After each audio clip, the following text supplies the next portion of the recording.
Bonnie Lipton smiled as she drove her BMW onto the highway in Atlanta. She knew that she would arrive home a couple of hours later than planned, but she would simply chalk it up to the famous Atlanta traffic jams. Nick made the delay in leaving worth the lost time. He is almost 10 years younger than Bonnie and an excellent lover. He is handsome, smart, an excellent conversationalist, and also young enough to quickly recuperate. Bonnie's thoughts then turned to her husband, Ron. He had just turned 44 and lacked Nick's stamina. To make their sex life very enjoyable, he relies on his experience and knowledge of Bonnie's body. After sex with Nick, it was always nice to come home and fall asleep in Ron's arms. She realized she had the best of both worlds, and her smile grew even wider. The further she drove from Atlanta, the less she thought about Nick. He's fun to be around, but Ron and her daughter Casey are the ones she loves. Bonnie wanted to spend time with them now that her libido was fully satisfied. She understood her moods. When she returned home, she would be patient and loving with Ron.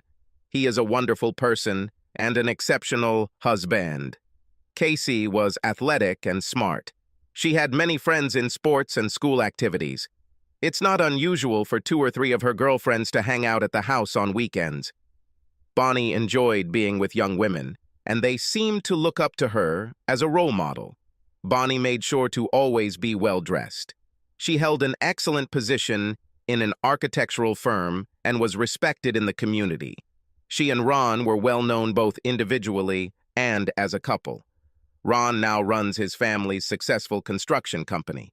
He was never so busy that he didn't go to all of Casey's events at school. Bonnie always enjoyed sitting next to Ron while they watched their daughter play or perform. She knew that more than a few other fathers liked to sneak glances at her, but she also noticed that many of the mothers looked at Ron as if they were vultures and he was prey in the road. Even when Bonnie sat next to him, women often found time to chat and flirt with him. Her handsome husband never seemed to notice, but to Bonnie it was all very noticeable. After several hours on the road, Bonnie pulled into her garage and discovered that her husband's pickup truck was missing. It was unusual and unexpected. Bonnie felt her mood begin to change. The least her husband could do was be home to meet her after a grueling business conference and a long drive home. The house was empty as Bonnie walked into the master bedroom.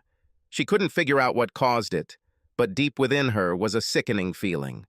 It was almost lunchtime, and no one was home. The next day is Thursday, which means Ron has work and Casey has school. This meant they had to be home soon, so Bonnie unpacked before taking a shower.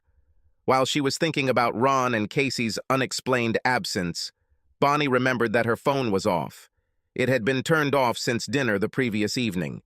On the way home, she was lost in thought and didn't think about why no one was calling her. Ron might have been angry because she never called to thank him for the string of pearls. The previous evening, when Nick had stoked her fire, she had completely forgotten about him. Drying her hair with a towel, she turned on the phone. Ron congratulated himself once again on having succeeded in executing a simple but brilliant plan to please and surprise his wife. He had known about her planned conference in Atlanta for months. Bonnie visited them twice a year. As fate would have it, this conference fell on his 20th wedding anniversary. A few weeks earlier, Ron had been approached about building a large vacation home for a family in Atlanta. Once the business portion of the meeting was completed, and Ron felt comfortable with the client, Boyd Drake, he expressed an idea that had only recently formed in his head. Boyd, on the 10th of next month, our anniversary, my wife will be attending a conference in downtown Atlanta. I would like to surprise her and her colleague with a nice dinner at a nice restaurant somewhere near her hotel. To top it off, I bought a pearl necklace that I would like to present to her at the table when she eats dinner. My daughter should organize this for you, Boyd said. She's in college now and knows all the good places in the city. She could see to it that the necklace ends up in your wife's hands. It sounds like you're planning on being lucky when your wife comes home. Why don't you just go to Atlanta with her and deliver it yourself? I've proposed in the past, but Bonnie insists she's too busy to spend time with me. She will have a late dinner and return to the hotel as soon as possible to rest the next day. I have obligations here, and to travel this far only to be ignored seems a little stupid, Ron reasoned. I have another idea, Ron added. Suppose I buy your daughter and her friend dinner if she agrees to sit at the table next to Bonnie and send me a live video on Facebook. I'd love to see Bonnie's surprised look when she opens the necklace box. I'll give you my daughter's number and you can call or text her and arrange everything, Boyd replied. I'm sure she'll be happy to help get this done. Ron had several pizzas delivered to his home for a party he was throwing to celebrate his 20th anniversary. He invited his parents, Bonnie's parents, his brother and sister-in-law, and Bonnie's younger divorced sister. They all expected to see Bonnie in real time when he surprised her with an anniversary gift. Ron's 16-year-old daughter, Casey, was also there with several of her friends. Ron had everything set up so they could watch the video on the big screen TV. Boyd's daughter will sit as close to Bonnie as she can without arousing her suspicions. She will send videos to me via Facebook Live. She paid the waiter to deliver the wrapped gift after Bonnie and her co-worker Sue ordered food. We'll see Bonnie's reaction in real time. This will be the best anniversary ever, considering we are so far apart, Ron explained with a happy smile. I set everything up so that no sound will be transmitted from our side, so feel free to make comments, including what a great idea I had. Who is this guy with his mother? Casey asked as Bonnie came into view, holding hands with a handsome young man. Didn't you say she would be with Sue? I don't know who he is, Ron admitted. He seems to be a pretty close friend. Bonnie's father simply made a harumph sound and frowned at Ron's statement. As the couple took their seats, everyone gathered around Ron's TV could easily hear the conversation. It's very nice that your husband paid for our dinner this evening, the unknown man remarked with a grin. I will do my best to make this anniversary unforgettable, at least for you. It will be even better than your honeymoon. Then you better order a steak, Bonnie replied with a grin. You will need strength. My honeymoon was epic. Is it true? The man asked. Did you have a lover then, or did your husband actually manage to ring the chimes? Ron did a great job, thanks for asking, Bonnie replied. You're the only lover I've had in the last 20 years, not counting Ron, of course. Luckily for me, he started to slow down, the man replied with a grin. The good news is this, you'll have a much better 20th anniversary tonight than most women. I'll take care of it. Maybe we've seen enough, Sister Bonnie suggested nervously. This is not entirely fair. Bonnie has no idea what we're watching or listening to. Why don't you turn it off, Ron? We don't want to miss Bonnie's reaction when she receives her necklace, do we? Asked a determined but very red-faced Ron. Let's watch this train wreck for a little while longer. While the couple was ordering, everyone heard Bonnie call her companion Nick. As the waiter left with the menu, another waiter appeared with a nicely wrapped package. Look! Ron must have delivered me a wedding anniversary gift, Bonnie exclaimed in delight, tearing open the packaging. Isn't she beautiful? Bonnie asked, looking at the string of pearls. Could you fasten it on me? Certainly. Just lean towards me, Nick said, carefully fastening the necklace. Having completed his task, he quickly ran his hands over Bonnie's chest. Your husband is so romantic. You're lucky to have such a handsome man, remarked an elderly woman sitting at the next table. True on both counts, Nick agreed with a smile. She has a romantic husband and a handsome boyfriend. Bonnie glared at Nick, but the older woman simply laughed at his comment. I gave you a pearl necklace last night, which I think looks much better on you than this, Nick joked, leaning down and kissing Bonnie on the lips. That's the difference between a husband and a lover, Bonnie said with a sexy grin. Husbands give us jewelry and lovers give us climaxes. Sorry, but I can't do it anymore, the beautiful red-haired girl who must have been Boyd's daughter whispered as she turned her phone. I should have stopped earlier, but I was so stunned that I went into shock. I'm so sorry it turned out this way.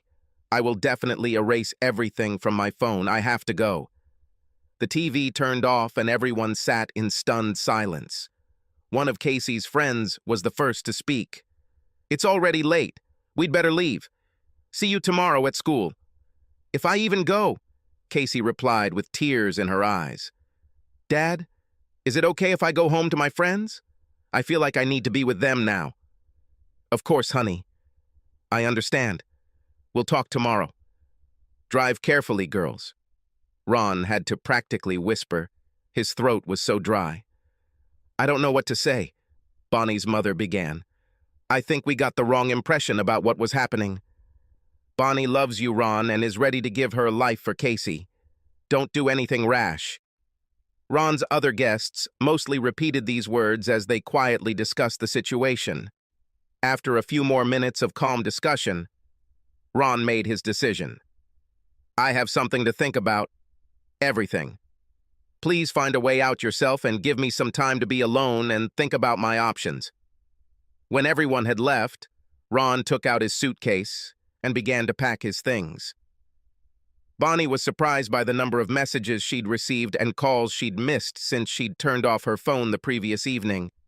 As she looked through the messages, her heart sank. Her sister and mother demanded to know who Nick was and why she was so friendly with him. They insisted that she had broken Ron's heart, and Casey was also very upset. Her mother and sister sent her at least a dozen messages each. Bonnie checked her messages to see if she had anything from Ron and found that she didn't. How did her family find out about Nick, and how much do they really know? Where are Ron and Casey? How can she get out of the hole she finds herself in? She needed to find out what exactly Ron knew, and also what he simply suspected. Bonnie realized she needed to talk to family members to understand how bad her situation was. Mother, it's me. I forgot I turned off my phone last night, Bonnie began as calmly as she could. I see you tried to call me. Is there anything wrong? Only if you think the loss of your husband, the alienation and embarrassment of your daughter, the disgrace of your parents, and the behavior of an inveterate slut can be considered wrong. I'm guessing it doesn't bother you too much. Otherwise, you wouldn't be enjoying a damn pearl necklace from your boyfriend, her mother ranted. Ron gave me a string of pearls for our anniversary, Bonnie countered. Why should this upset you? Your father and I have seen enough old adult films to understand what your boyfriend meant when he said you were wearing his pearl necklace, Bonnie's not-so-straightforward mother said. Mother, what makes you think I would do something like that? Why do you think I have a boyfriend? Bonnie asked, as fear tied a knot in her gut. Don't play games with me, I am not stupid, her mother growled. Ron invited us to watch you open his 20th anniversary present at the restaurant. He booked a table for you and your colleague. I think her name was Sue. We have seen this whole vile story. Your husband treats you like a queen and you don't respect him. Husbands give jewelry and lovers give climaxes, I think you said. Did you hear me say that? Asked a shocked Bonnie. How is this possible? Ron asked some friend's daughter to do some sort of live broadcast from her phone. He wanted us to see how happy you would be with his gift. Then we were all going to call and congratulate you on your anniversary, the mother said sadly. Looks like this might be your last anniversary, at least with Ron. Maybe you'll meet your favorite boy again when things calm down. Mother, you know I love Ron. That other guy means nothing to me. It was just something to pass the time. These conferences are getting boring, Bonnie insisted. Oh, this changes everything, her mother said sarcastically. Ron will feel much better knowing that his wife is not a slut and that she was just bored. I assume you left your puzzle at home. Mom, there's no use calling me names.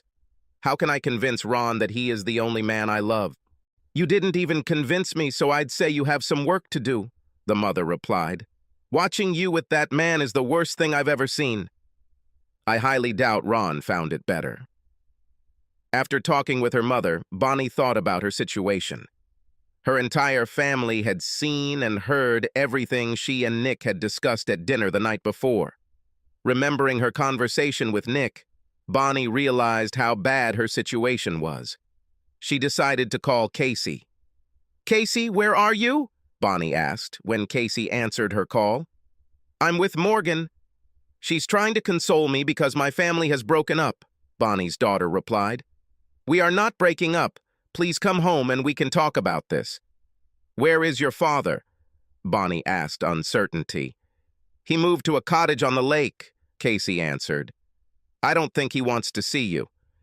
He was so happy last night when he invited everyone to watch you open your gift. You practically tore his heart out when you showed up with your lover instead of Sue. Please come home, Bonnie repeated, trying to think of what she could say to Ron to get his forgiveness. After finishing her conversation with Casey, Bonnie began to look around the house. She noticed that a laptop and several filing cabinets were missing from Ron's office. The closet in his bedroom was completely empty. It was as empty as Hubbard's mother's closet. Bonnie fought back tears as she wandered aimlessly around the house, noting what items were missing. Ron didn't take a single photograph of her presence. This fact seemed especially depressing. Looking for something to take her mind off her crumbling marriage, Bonnie began cooking dinner for Casey. By the time Casey walked through the door, she had managed to prepare a small meal. Casey was sullen and only spoke to Bonnie when asked a direct question. Even then, Casey kept her answers as short as possible. Bonnie admitted to herself that her daughter had good reasons to be angry with her, but she hoped that over time the hostility would, if not completely disappear, at least lessen. The next morning, at dawn, Bonnie walked into their lake house to find Ron slumped uncomfortably and passed out on the small couch. Numerous empty beer cans were strewn across the floor. Ron? Honey, we need to talk. Wake up, please. Ron slowly opened his eyes and groaned. He gradually stood up and, without saying a word, headed to the bathroom. Bonnie decided to make some coffee while she waited for her husband to return. A few minutes later, Ron, fresh from his shower, returned to the kitchen and Bonnie placed a mug in front of him. Bonnie hoped that Ron would initiate the difficult conversation, but that hope soon faded. It was obvious that Ron had no intention of starting a conversation. Ron, I'm sorry this happened. I love pearls. It was a wonderful gift that I will always cherish. It's a pity that I didn't know that you would pass everything on to your family. It would be great if you told me about this. Fuck you, was all Ron could answer, as he was infuriated by Bonnie's attempt to make him out to be the abuser. Bonnie was surprised and hurt by Ron's answer. In all their years of marriage, he had never spoken to her in a disrespectful manner. This was clear evidence of the pain she had caused him. That won't help, Bonnie answered calmly. Tell me, what should I do to fix everything? You are the only man I have ever loved. That hasn't changed. Together we can deal with this. Tell me, what problem exactly do you want to solve? Ron asked calmly. The problem is that I surprised you with an anniversary gift in a nice restaurant where I booked a table for you and a friend. The problem is that my client's daughter agreed to send a video of your reaction in real time. The problem is that I mistakenly decided that you would appreciate this gift. Explain to me what the problem is so that I understand what you are talking about. You know what the problem is? Bonnie insisted. Last night you saw me and Nick in the restaurant. I know that you have dinner with others from time to time. Why do you think that's the problem? Ron asked. You know perfectly well why this is a problem. I told you I was going to dinner with Sue, but I actually went with Nick. You overheard our conversation and found out that we slept together. This is the problem we need to work on. Just to be clear, is the problem that I, along with your entire family, overheard your conversation, or is the problem that you had sex with another man? The problem is my behavior, admitted a blushing Bonnie, realizing that in her current situation, it would not be possible to go on the offensive. You were just trying to be nice to me on our anniversary. You didn't do anything wrong. Okay, we're making progress. Now tell me why you cheated on me behind my back, for how long, and with how many men it happened. Ron demanded. Is Casey my biological daughter? Is there any chance that her father was the postman?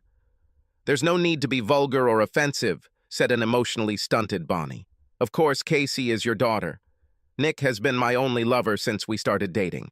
Your comment about how many men I've had and Casey's father being a mailman was just cruel. I'm having a hard time understanding your logic, Ron countered. You admit that you are a cheating slut, but you insist that there be a line drawn as to how big of a slut you are. You want me to be polite and understanding, not to mention gullible, when you tell me that you're one man's slut. Are you proud that you haven't cheated on me that often?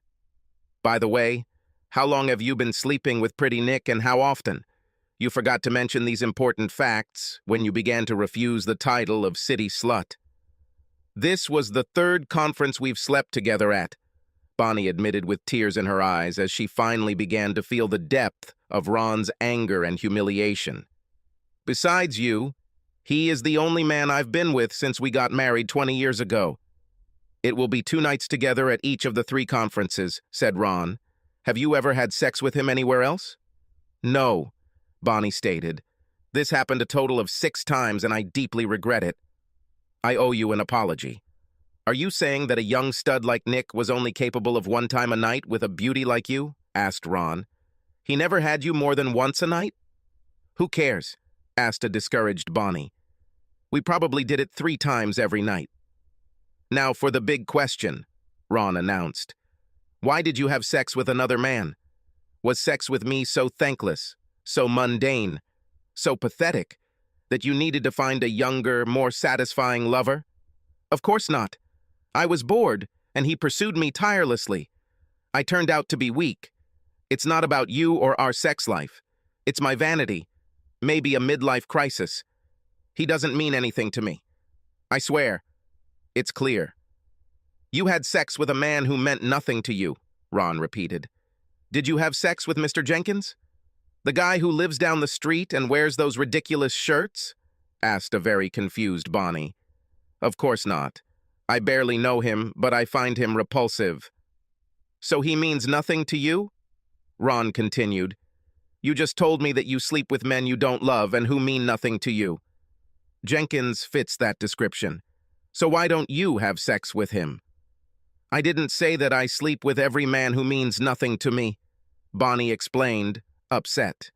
I slept with Nick because he is handsome, courteous, and successful. He was following me.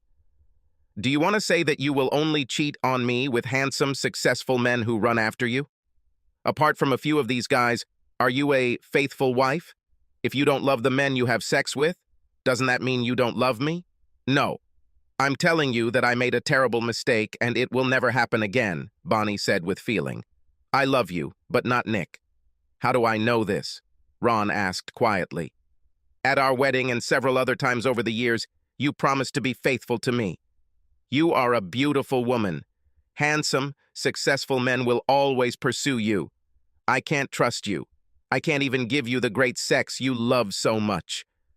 Don't ever think like that, Ron. I love sex with you. He's special and makes me feel loved, Bonnie replied. How did Nick make you feel that you kept coming back to him? Ron asked softly. Dirty, used, not like a mother or wife. It was the wrongness that got me hooked, not love. What did you do with him and how? Asked the quiet Ron. What does it matter? I love only you, Bonnie protested, clearly embarrassed. I have something to think about. You stand here and tell me that you love me, not him, but you had dirty sex with him. It's hard for me to accept that you are willing to do much more for a person who means nothing to you than for the person you love, Ron reasoned. You haven't told me to please your manhood below the belt for a long time. I wasn't so much against it as I thought you'd lost interest, Bonnie protested, even realizing how pitiful her words sounded. Yes, what kind of married guy would want to get this from his wife, especially when she gives it out like candy? You told me on our honeymoon that I would be the only man you loved, Ron recalls. You and Cute must have had a lot of fun with me. Everything was wrong. He never talked about you. I would never allow that, Bonnie insisted. You seem to have forgotten that I heard several minutes of your conversation. This asshole insulted me several times and you went along with it. Remember how I slow down? That he will give you a better 20th anniversary than most wives. You didn't object, did you? Why are we even wasting time here? Ron suddenly demanded. You found someone new. I accept it. It looks like you should too. Why pretend that you want to stay married? It's obvious that you didn't enjoy being my wife, and let's not even talk about bad sex. You are beautiful, successful, and smart, and I bring nothing to the table. It was only a matter of time before you started looking for something better. Congratulations, you found it. Don't let the door hit you in the ass on the way out. Ron, we can't let this discussion end this badly. We have to discuss everything and find a way back, Bonnie tearfully begged. You can ask your lawyer to talk to my lawyer. It's over between us, Bonnie. I'm going to divorce you. You left me no choice. That day, Bonnie went to work, but was found in the break room by an angry Sue. Why did Ron ask me about going with you to Atlanta for a conference? You know very well that I stopped riding them after you decided to spend your nights with Romeo from the Chicago office. I don't want you to use me as a cover for your infidelity. Did Ron call you? And what did you tell him? Bonnie asked dejectedly. The truth, I didn't go to the last 2 conferences. I was under the impression that you told him that we were going to share a room and spend time at the conference together, Sue complained. I don't like being used like that. That won't be a problem anymore. Ron learned everything on this trip. I think he's going to divorce me, Bonnie admitted. What other outcome could you expect? Sue demanded. No decent man could accept this level of disrespect. I was too damn stupid and self-centered to even think about Ron finding out about this, Bonnie answered frankly. He moved out. Don't you think you made a choice when you slept with that nasty bastard from Chicago? Sue asked a little softer. I'm sorry you lost Ron, but I warned you that this would happen if you continued like this. It wasn't me who told him, if that's what you're thinking. I know, Sue. I owe you an apology. I abused your friendship.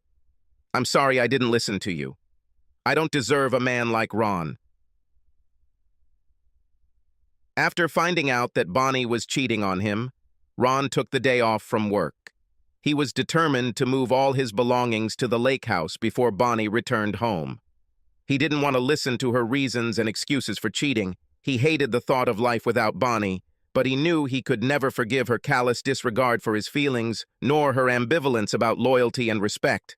Her unexpected visit the next morning simply revealed a huge emotional chasm dividing them. She didn't say anything that could help him forgive her betrayal. He made an appointment with a lawyer for the next day. The next day, he was preparing to leave the office for a meeting with a divorce lawyer when he received a new email. It was from Bonnie. He wondered if he should read it or just delete it. After internal discussion, he opened the letter. In her typical fashion, Bonnie tackled the problem head-on. He felt nothing but despair when he read her message. Ron, I know I really screwed up this time. I was so stupid that I thought you would never know and my actions would never hurt you. I was wrong. Lying and cheating destroy marriages, even if one partner doesn't know it's happening. You deserve so much more. I have never wanted anything in my life as much as I want you to forgive me, but I will not challenge any of your actions regarding our marriage. I have lost my right to participate in your decisions. I love you and wish you all the best. You are a wonderful man, husband, and father. This is all entirely on my conscience. I accept this truth, although I feel bad that I did this to us. You may not believe it, but I love you, and always will. Bonnie. Ron fought back tears as he read Bonnie's confession and her plea for forgiveness. It was like her to accept blame for her actions when she had time to think about the situation. She was a strong woman requiring the best from both others and yourself. He felt empty and saw no reason to answer the letter. He had nothing more to say. After that morning, when Bonnie arrived at Ron's lake house, her only source of information about Ron was Casey. On Friday afternoon, Casey called Bonnie to say she was going to her dad's cabin for the weekend. Ron will bring her home on Sunday evening. Bonnie realized that this was how her life would continue. She spent a miserable weekend thinking about how much she had screwed up her life. She had no idea how to correct her mistake, or even if it was possible to correct it. Has she completely ruined her once happy marriage? Returning home on Sunday evening, Casey looked rather gloomy. Dad decided to divorce you. He cannot live with someone who has lost all respect for him. I saw him cry several times this weekend. I've never seen this before in my entire life. Do you have any idea how much you offended him? Your boyfriend is probably a lot better than your dad. He's not my boyfriend and he's no match for your father, Bonnie replied, shocked. It was a huge mistake, and I deeply regret it. Your father is the best man I have ever known. Forgive both Dad and me for being skeptical, Casey replied. This isn't the first time you've slept with this bastard, right? You've been deceiving us for years, haven't you? Bonnie realized it was time to stop lying to her family. I slept with him at 2 conferences before this last one. It was wrong, and I apologize. Was it wrong? That's putting it mildly, don't you think, Mom? Casey objected angrily. You betrayed your father in the worst possible way. Didn't you vow to be faithful when you married him? Did you cross your fingers at that moment that it wouldn't count? I know you're upset with me, but not as much as I am. Your father is a wonderful man and a great father. You know it. What I did doesn't mean I think less of him. I acted very stupidly, Bonnie admitted sadly. As you say, Casey stated and went to her room. Jan with Bonnie returned to normal. She and Casey barely spoke to each other. Her life raft was her job. Everything there remained normal, except for Sue's cold attitude towards her. She went to Casey's school events, but usually sat alone unless her mom came with her. This was the only time she saw Ron. He always sat as far away from her as possible, and the other parents quickly noticed this. It soon became known that they were getting a divorce. Bonnie periodically heard fathers, both single and married, make lewd remarks and suggestions. It was quite obvious that the rumor of Bonnie's infidelity had spread throughout the community. Ron threw himself into his business. This was the silver lining of the whole fiasco. The irony was that Bonnie would get half the business. His lawyer suggested several tactics that could reduce Bonnie's share of the business, but Ron refused to listen. Bonnie worked next to me and even gave part of her salary to keep us afloat when we first took over the family business, Ron insisted. If it weren't for her, we would have nothing to share. I'm not going to deny the facts. Bonnie was very surprised when her lawyer explained to her how Ron was giving her half of his ownership of the business. A few years earlier, when Ron was going through a cash flow crisis, the company was bought by Ron's best friend, Dan. Dan was a silent partner who owned a third of the company. Having ceded half of their property to Bonnie, Ron found himself in a vulnerable position. He owned and controlled only a third of the business. Tell Ron this is too much, Bonnie insisted to her lawyer. He was the one who devoted all his time and energy to the business.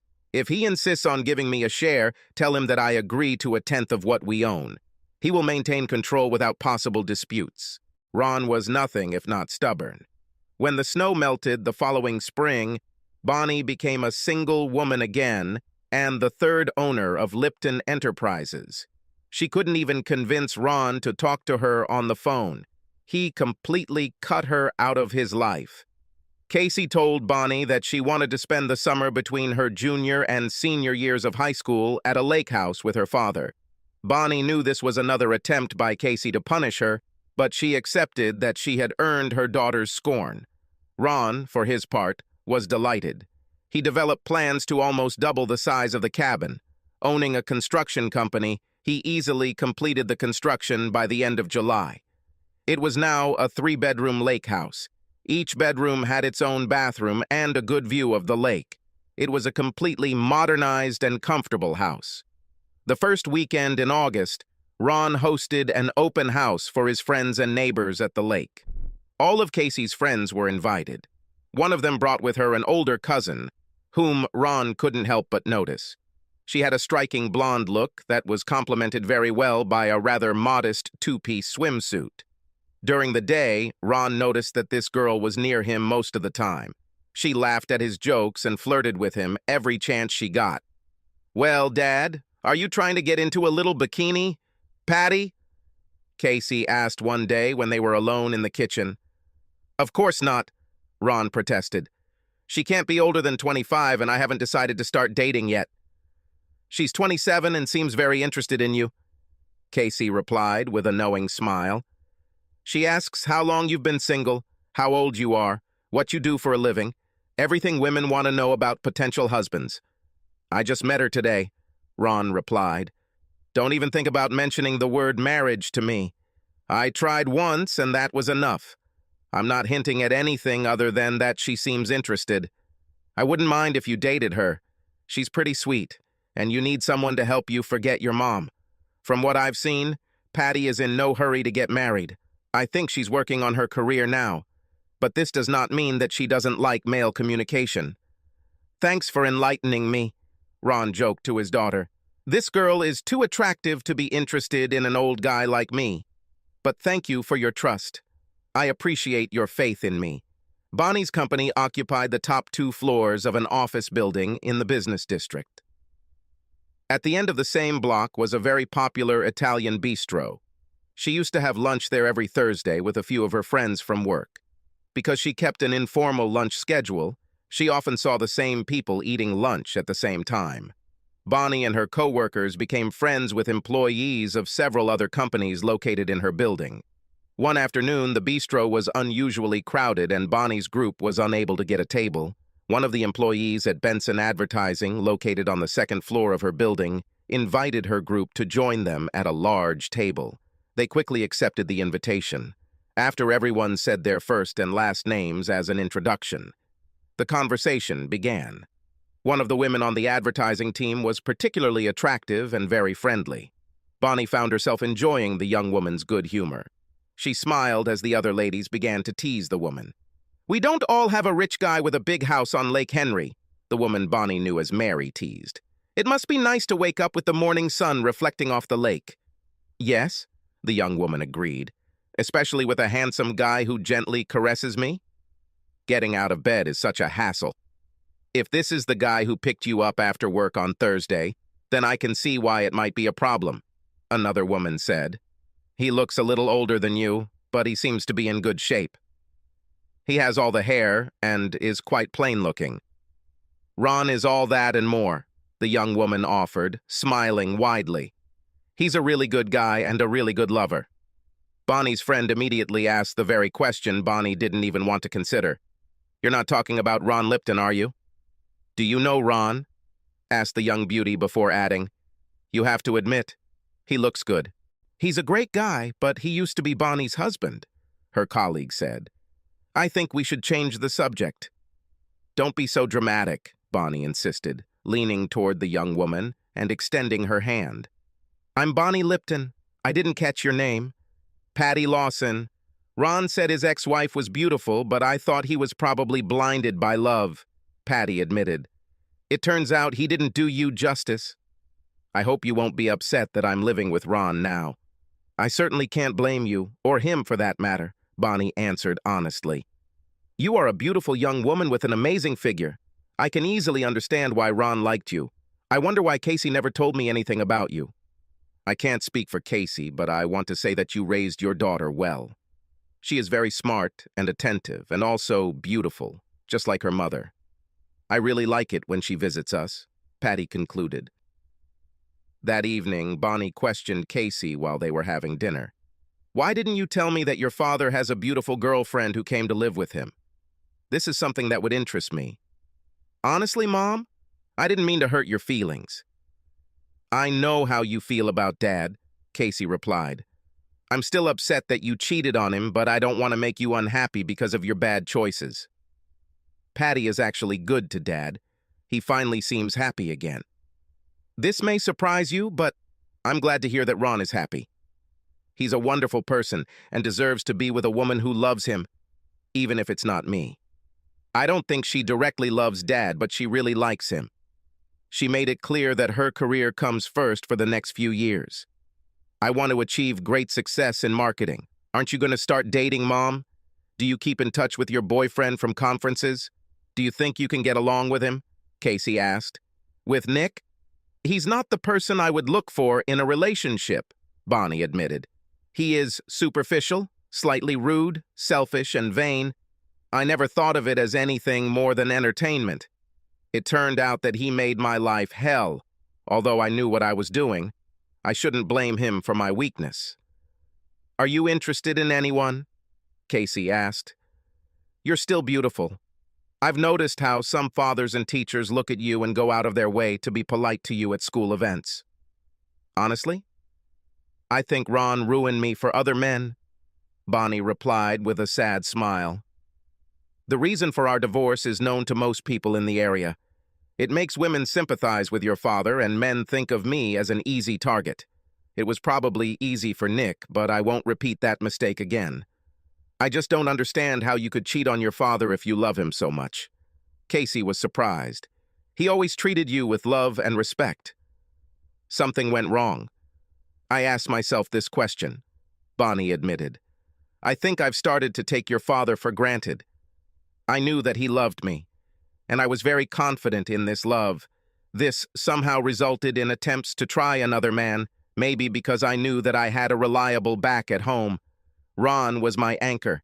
He was always there for me. I foolishly believed that he would always be there. I could have gone a little astray, and he would not have known about it, and still my devoted husband would have been at home. I pray that you find a man like Ron when you are ready to start a family, and use my experience as a cautionary tale. Never take more than you give in a relationship. Be faithful, dedicated, and honest. If you are thinking about something that could harm your relationship, discuss it with your husband. I showed you what happens when you lie and cheat. Sometimes Bonnie would run into Patty during lunch. She was surprised by how much she liked this woman. She also felt embarrassed that she was anxiously awaiting any news regarding Ron. Casey didn't want to tell Bonnie too much about her father. As his daughter, she could not be privy to some of the more personal aspects of his life. Patty willingly discussed Ron with her friends. Bonnie, it's obvious that you still love Ron, Patty remarked one day, while the two women were having lunch. He never says anything bad about you, but it's obvious that you offended him greatly. I'm not here to judge you, but I have to say that I would never cheat if I was in a relationship.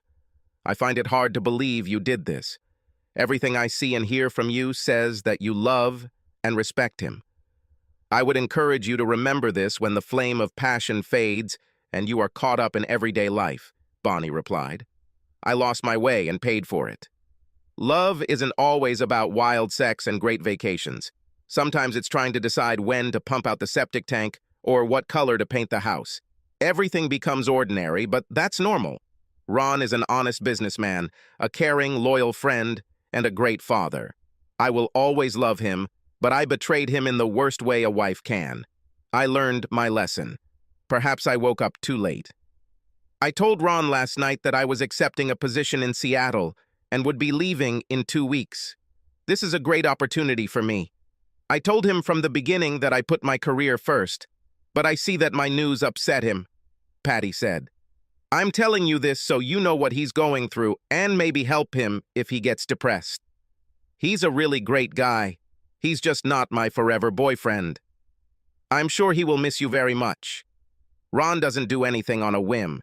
If he invited you to live with him, it means he has a very high opinion of you as a person, in addition to your beauty. At the same time, he is a strong person. I tested his strength, but he survived. He's really improved. Bonnie started with a small smile. He'll miss you, but he's a great catch, and I doubt his bed will be empty for very long. Yes, that's why I give you the information first, Patty replied with a smile of her own.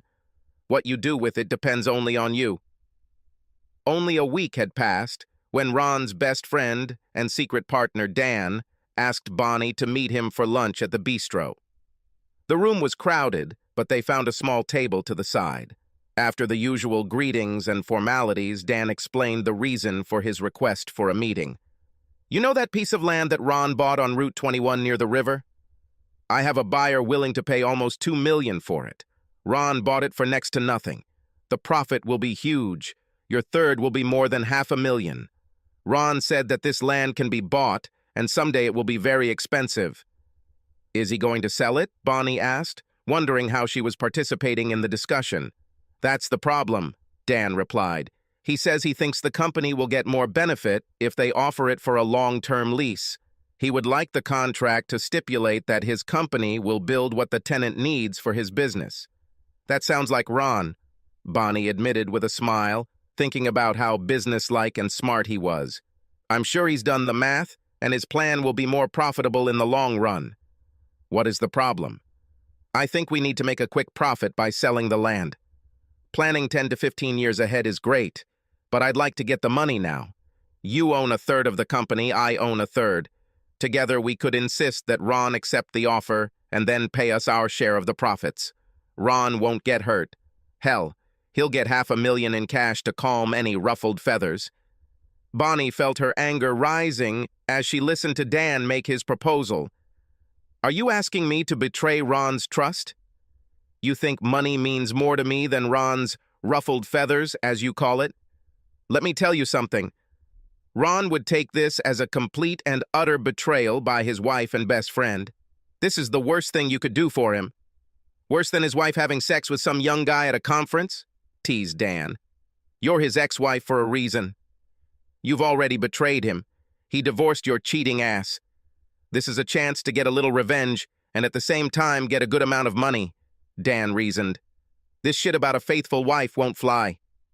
We both know that description doesn't suit you. I betrayed Ron and I admit it, Bonnie replied in suppressed rage. I was stupid and selfish, but I never wanted to hurt him. He's better than both of us and deserves much better business partners than both of us will ever be. That's why I will never betray him again. I'd rather lose my last penny than hurt Ron like that.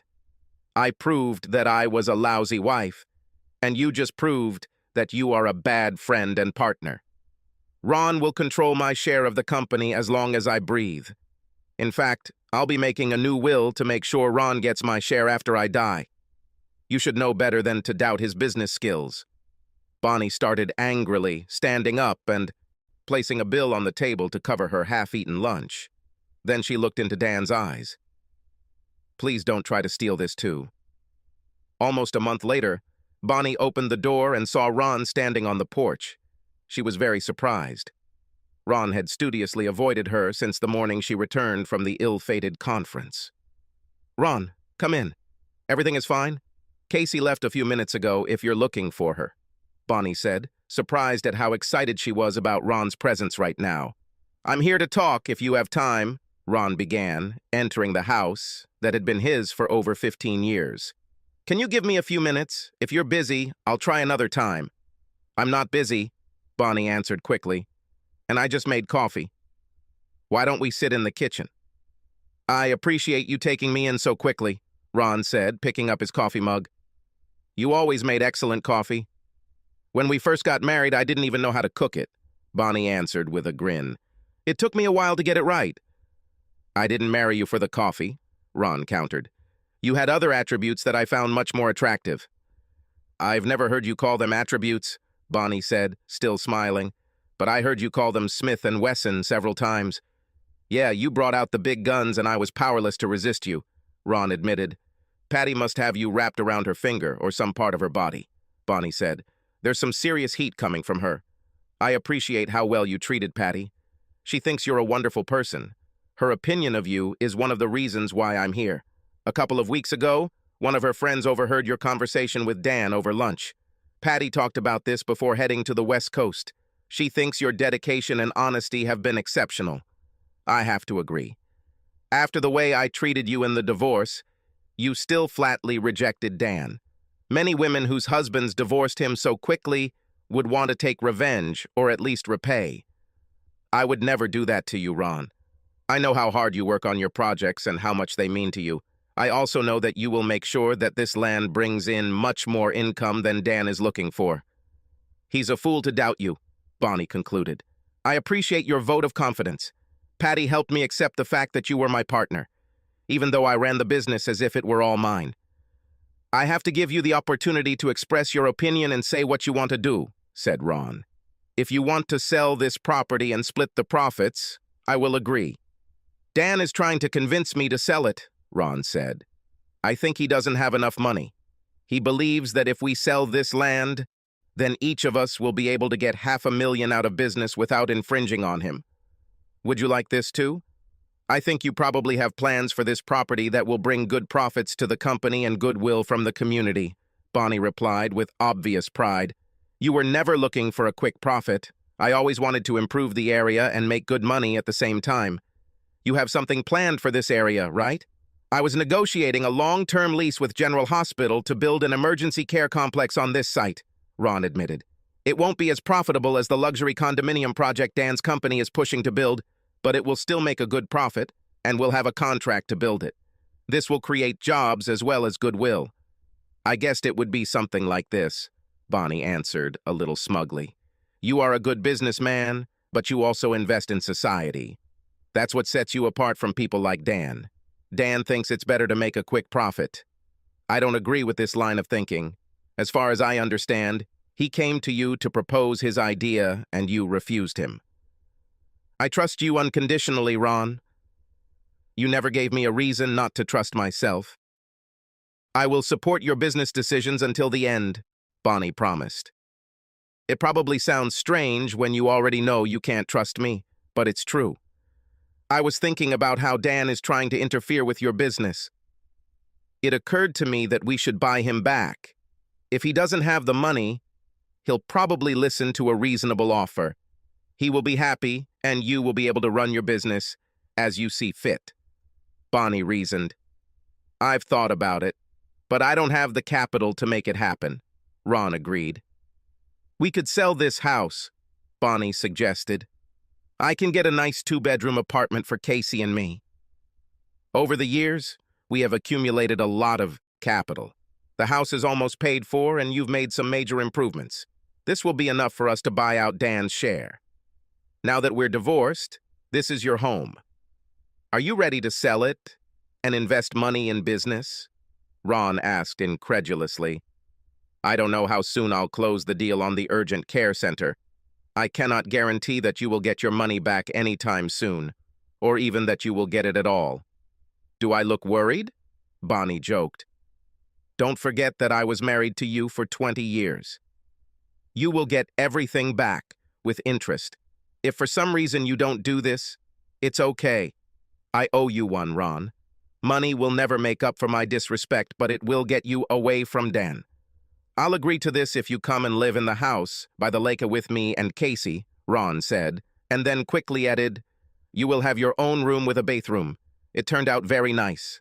I don't think this will work, Bonnie answered sadly. It's a matter of personal life, not to mention dating and all the drama that will create for you. Sorry, I didn't think about your social life. Ron apologized. Of course, you wouldn't want to bring a gentleman into the house when your ex-husband lives there, especially that guy, Nick. It would be awkward. I don't go on dates and I don't plan on starting, Bonnie replied. I stopped going to conferences and haven't spoken to Nick since that disastrous trip. It is you who will experience the inconvenience. No woman wants to spend the night with you when your ex is sleeping in the next room. If I'm around, it will be extremely unlikely that you will find a woman who will agree to move in with you, although I do not rule out the possibility. I've seen women fall in love with you. I divorced you because you slept with that guy, and then I moved Patty in with me. My behavior wasn't the best example for Casey, was it? Ron asked rhetorically. My only excuse is that I was depressed and lonely. Another man took my wife away from me, and my self-confidence was pretty low. Patty was able to restore it for me. I'm sorry I damaged your self-esteem. I wish this had never happened, but I don't blame you for falling for Patty. She is a wonderful woman. You are a single man and can enter into any relationship you want, Bonnie said, and added, I don't think I've ever apologized properly for my behavior. It was not something you caused or created. This is all on my conscience. I truly screwed up, and I am truly sorry for the pain and inconvenience I caused. You really hurt me, Bonnie. I've never been unfaithful. Lived for you and Casey. I went from having everything to feeling like a complete failure, Ron admitted. Patty helped me understand that while I may not have been the perfect husband, I wasn't the reason you cheated. You could have told me that you are not happy with our marriage or our sex life or anything. I would have tried to do better if I had known. I was just stupid, Ron, not unhappy.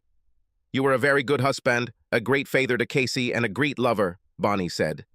I have lost my way and deserve to be unhappy. It sounds strange, but being unhappy makes me happy. I feel like I'm paying for my sins. Maybe you'll at least come and look at the house by the lake, asked Ron. I would like to show it and get your opinion. I took some of the ideas we've discussed all these years into the rebuild. I think you'll approve. Casey has a volleyball match in 2 hours. Can I take advantage of this offer another time? Bonnie asked. Let's look at him before the match. We can go there together, Ron suggested, and then I'll drop you here. Aren't you afraid that people will think we're back together if we go as a couple? You usually sit as far away from me as possible, Bonnie noted. Yeah, I was a bit of an ass, but in my defense, you fucked me and our marriage. You couldn't expect me to be cordial to you, Ron reasoned. Actually, you were much kinder to me than I would have been to you if things had been the other way around, Bonnie admitted. Your settlement offer was too generous. We both know it. Looks like that kindness is paying off, Ron grumbled. We're thinking of selling the house to buy out Dan's share. I still find it hard to believe that you are ready to do this. Honestly, Ron, you can take anything of mine that you want. You have always been honest with me. I know that you will not harm me, although I deserve it. Let me show you the lake house, Ron suggested, to change the subject and give himself time to calm his emotions. While Ron showed the house, Bonnie admired the renovation. You really did a great job. Casey's room is very large and she has her own bathroom. This is the dream of every teenage girl. When Ron showed Bonnie the second bedroom, Bonnie felt it was time to talk about the elephant in the room. It's a lovely room with another amazing bathroom, but I can't stay here, Ron. It will be too painful for me to see you every day and remember what I've lost. We will sell the house and I will rent an apartment. I'll be fine. We have to leave soon for Casey's match. Let me show you the master bedroom, Ron urged. She's bigger than the rest. I know you'll like it. She's beautiful. You did a great job, as always, Bonnie praised, looking around the bedroom. That's why your business is so successful. You have an eye for detail. Would you stay with me and Casey if you had this room? Ron asked sharply. I would still see you every day and I don't think I could stand it, Bonnie answered sadly. I didn't mean that she would be yours alone, Ron explained nervously. I thought maybe we could share it. Bonnie raised her eyebrows, studying Ron's face. Are you asking me to share your bed? Ever since the day I found out you cheated and I left home, I've felt like crap. I miss you so much that sometimes it hurts. You screwed up big time, but I slept with Patty for months. This softened your betrayal a little, but did not get rid of it. I wonder if we can get over all this crap and try to be together again. I don't want to be your prey, Bonnie answered firmly. If you want to punish me even more, I won't do it. If I move in with you, I will be completely faithful and expect the same from you. No more young beauties in your bed. It will be just me there, or I will be gone in an instant. I have worked hard to regain my self-respect, and I intend to maintain it. I love you, Ron, but you have to be completely on board, or I'm leaving. No one was more surprised than Casey when her parents walked into the gym arm in arm. She hurried to them to talk to them without anyone hearing. Mother? Dad? Does it mean that? Casey began, but Ron smiled and nodded before she could finish her question. Casey hugged her mother and held her close as she spoke into her ear. Welcome home, Mom. I love you, but don't ever cheat on your dad again. I have a friend with a single aunt who is even more beautiful than Patty. Subscribe to our channel so that your second chaff doesn't cheat on you, and go ahead and listen to the next story, because this story is nothing compared to the next one. If you're under 18, don't even think about listening to the next one.